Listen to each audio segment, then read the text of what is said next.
Classification of resources based on development. There are four categories of resources based on development. Number one, potential. Number two, develop. Number three, stock. Number four, reserve. Now we are going to discuss one by one these four classification of resources based on development. First of all, potential. What is the meaning of potential? Potential means having the capacity, but the capacity has not been utilized. जैसे कहते हैं कई बार हम लोग भी बच्चों को कि you are having the potential to do it. आप कर सकते हो लेकिन आप कर नहीं पा रहे. क्यों नहीं कर पा रहे? Something is lacking. तो यहाँ भी वही ध्यान देना है. अच्छा, यहाँ ध्यान देना है कि क्या हमारे पास टेक्नोलॉजी उपलब्ध है या नहीं है. ये चीजें भी मायने रखती है. किसी भी रिसोर्सेज को यूज करना है, यानी नेचुरल थिंग्स को रिसोर्स में कन्वर्ट करने की टेक्नोलॉजी भी हमारे पास होनी चाहिए. उस नॉलेज को हम टेक्नोलॉजिकली कैसे यूज करके रिसोर्स में कन्वर्ट कर सकते हैं, ये चीज ध्यान रखनी है. तो over here I have written identify at particular places. कुछ निश्चित जगहों पे हमें पता है कि यहाँ पे रिसोर्सेज हैं, but still we are not utilising. क्यों नहीं? हमें टेक्नोलॉजी है बट फाइनेंशियली हम उसको ठीक से यूटिलाइज नहीं कर पा रहे. हम उसको एस्टिमेट भी नहीं कर पाए, सर्वे भी नहीं कर पाए कि वास्तव में कितने रिसोर्सेज हम कर पाते हैं. बट वी आर नोइंग कि रिसोर्सेज यहाँ हैं, हम इसका इस्तेमाल कर सकते हैं और in future we are going to use it. हमें पता है कि हम कर सकते हैं लेकिन अभी भी वो पूरी तरीके से हम यूज नहीं कर पा रहे. तो ये है पोटेंशियल. जैसे कि आपके पास क्षमता है, आप 99% मार्क्स ला सकते हो, 100 आउट ऑफ 100 ला सकते हो, बट आप हार्ड लेवल नहीं कर रहे हो, कंटिन्यूस स्टडी नहीं कर रहे हो, रिगरस स्टडी नहीं कर रहे हो. तो you can do but you are not doing because your own distraction. आप फोकस नहीं कर पा रहे हो, इसीलिए यहाँ भी वही है. तो potentially useful but not been utilised. अभी पूरी तरीके से डेवलप नहीं हुआ, इस्तेमाल नहीं कर पा रहे हैं. जैसे एग्जाम्पल है वेस्टर्न पार्ट्स ऑफ इंडिया में, ये एग्जाम्पल है. जैसे हमने लिखा कि western part of India, Rajasthan और Gujarat, they are rich in terms of wind energy and solar energy. हम यहाँ से विंड एनर्जी, सोलर एनर्जी को जनरेट कर सकते हैं. हमारे पास टेक्नोलॉजी है बट इकोनॉमिकली फिजिबिलिटी के कारण हम उसको नहीं कर पा रहे हैं. We are not putting the resources over there कि हम उसको एक्सट्रैक्ट कर सके, उसको इस्तेमाल कर सके. हमें पता है पोटेंशियल है, वो कर सकते हैं. तो this is called potential resources. अब तो डेवलप पढ़ेंगे वहां हम देखेंगे develop resources are resources that are just being in use. हम उसका पूरा इस्तेमाल कर रहे हैं, हमारे पास उसकी टेक्नोलॉजी उपलब्ध है, हम उसका इस्तेमाल कर रहे हैं अपने टेक्नोलॉजी के साथ. हमें एस्टिमेट पता है कि कितने रिसोर्सेज हैं, आइडेंटिफाइड कर चुके हैं, सर्वे कर चुके हैं, वो हमें पता है. और पूरी टेक्नोलॉजी के साथ हम उसका एट प्रेजेंट इस्तेमाल करते हैं, वो डेवलप्ड रिसोर्सेज. तो अब हम पढ़ेंगे about the resources based on development. Status of development में तो डेवलप रिसोर्सेज के विषय में पढ़ेंगे. Next is develop resources. These are the resources that have been surveyed and identified. हमें पता है इस resources के विषय में, इसकी quality, quantity पता है. We are using these resources with the present technology. हम आज इसको इस्तेमाल कर रहे हैं, ये हमारे यूज में है, are being used in the present time. ऐसा नहीं है कि इसको हम यूज नहीं कर पा रहे. We are knowing how it should be utilized with the present technology. So these resources are in use. We are knowing about these resources and we are using it. So example, coal, natural gas, petroleum, water, iron and steel. Students, please be careful because next we are going to discuss about the stock and reserve. Over there it may create some sorts of confusion. So how we can distinguish between these resources? So you have seen the potential. What was the potential resources? Potential resources means the resources that are knowing, that we are knowing about them, but it has not been surveyed.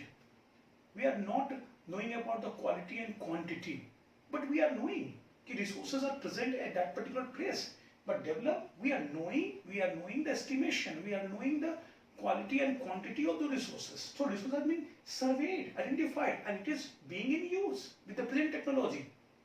So this is the difference between potential and develop. So next we are going to discuss about stock. In that particular topic, we have to just come to know what kind of resources can be termed as a stock, and then after we will discuss the reserves. Okay?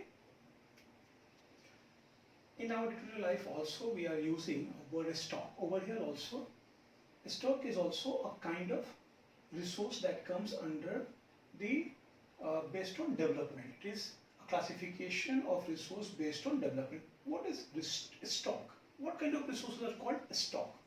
Actually, stocks are those resources that are having the potential to satisfy our needs, but we don't have the appropriate technology to utilize it at optimum level.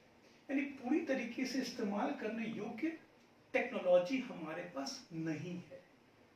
हम उसके basics जानते हैं, हमें पता है कि कैसे हो सकता है, लेकिन हम उसके बड़े पैमाने पे यूज नहीं कर पा रहे due to the lack of technology.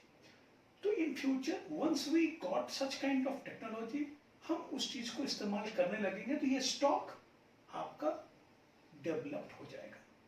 Potential यदि इस्तेमाल करने लगते हैं पूरी क्षमता के साथ, वो भी डेवलप हो जाएगा. तो ध्यान रखेंगे रिसोर्सेज के ये जो क्लासिफिकेशन है, it is based on development. Status of development decide the category of resource, in which category the resource lies, either in potential, develop, stock or reserve. तो यहाँ पे एक एग्जाम्पल दे रखा है H2O. It is very much known compound, water. तो water is a compound of hydrogen and oxygen, and we know that hydrogen is a clean fuel. In laboratory we are having the technology to dissociate hydrogen and water by the process of electrolysis. हम water को dissociate कर लेते हैं, इसको कहते हैं hydrolysis. और hydrogen का इस्तेमाल हम क्लीन फ्यूल के रूप में कर सकते हैं. तो we know the technology, but the limitation of technology is that it is up to the laboratory scale. Commercially we don't have the technology to produce hydrogen from water. अगर commercially हमारे पास टेक्नोलॉजी आ जाए तो fuel की कोई भी problem नहीं होगी. तब तो आप सुनेंगे कि पानी से गाड़ी चल रही है, आपके टैंक में पानी डाली जाएगी और वहां डिसोसिएट हो जाएगी, हाइड्रोजन निकलेगी, हाइड्रोजन से गाड़ी चलने लगेगी. तो clean fuel. The researches are going on. So we know how it works, but we don't have the appropriate technology to utilize it. The knowledge is there, but technology is not there. So we have to remember about this thing, this feature of a stock. So next we are going to discuss about reserves. The next is reserves. Reserves are also the part of the resource that can be classified on the basis of the status of development. What are reserves? Normally हम reserves को उस समय रखते हैं जब crisis हो तो उसका इस्तेमाल करते हैं. जैसे आप क्रिकेट टीम को ले लीजिए, क्रिकेट टीम में सब्स्टिट्यूट्स होते हैं, रिजर्व प्लेयर्स होते हैं. जब कोई घायल हो जाता है फील्डिंग के क्रम में, तो वो नेक्स्ट बंदा आकर के उसके जगह पे फील्डिंग करता है, सब्स्टिट्यूट करता है. तो we know about that person कि the person is capable playing cricket. हमें potential पता है, लेकिन हम अभी यूज नहीं करते. When we need, we can utilize. So this is called resource, reserve resource. Resources that can be used in future. We know the technology, we can utilize, but we are not utilizing yet in its optimum level. हमें पता है, no to how पता है, technology है, कैसे use करना वो भी पता है, लेकिन अभी हम यूज नहीं कर रहे, उसे बचा के रख रहे हैं. फ्यूचर में उसको यूज करेंगे, तो फ्यूचर में यूज करने के लिए हम उसको इस्तेमाल करेंगे. We are knowing. तो ये याद रखेंगे, स्टॉक में, रिजर्व में. स्टॉक के लिए टेक्नोलॉजी हमारे पास नहीं थी, रिजर्व में टेक्नोलॉजी है, बट हम उसका पूरा इस्तेमाल नहीं कर रहे. We are keeping this in future. हम नो टू हाउ हमें पता है कैसे यूज करना है, लेकिन स्टॉक में क्या था, नो टू हाउ नहीं पता था, टेक्नोलॉजी नहीं पता थी. तो ये चीजें हमें ध्यान रखने की जरूरत है. अगर आपसे पूछा जाए डिफरेंशिएट बिटवीन स्टॉक और रिजर्व, तो ये बात ध्यान देंगे. स्टॉक में टेक्नोलॉजी नहीं है, जबकि रिजर्व में टेक्नोलॉजी है. रिजर्व को हम लोगों ने बचा के रखा है फ्यूचर जनरेशन को यूज करने के लिए. जैसे मैंने क्रिकेट टीम का उदाहरण दिया, यहाँ से रिवर वाटर, हमें पता है कि रिवर वाटर से हाइड्रोइलेक्ट्रिसिटी जनरेट कर सकते हैं. क्या सभी नदियों से कर रहे हैं? नहीं कर रहे. व्हेन वी नीड, हम रिवर वाटर का इस्तेमाल, सभी नदियों का इस्तेमाल हम कर सकते हैं हाइड्रोइलेक्ट्रिसिटी को जनरेट करने के लिए. तो यही बातों को ध्यान रखना है. तो यहाँ से एक प्रश्न बहुत जरूरी पूछे जाते हैं, बहुत बार बार, बहुत important. It's a very important question regarding the differentiate between stock and reserve. One, and number two, you may be asked the example of stock and reserve. You may be given some examples, and you may be asked, classified in which category these resources can be put. So you have to very much clear. So think that you are able to understand the resources based on development. So again, sum up, potential, develop, stock and reserve. You need to remember the differentiate between potential and develop. Again, differentiate between the stock and reserve. So इन दोनों का अंतर ध्यान रखेंगे.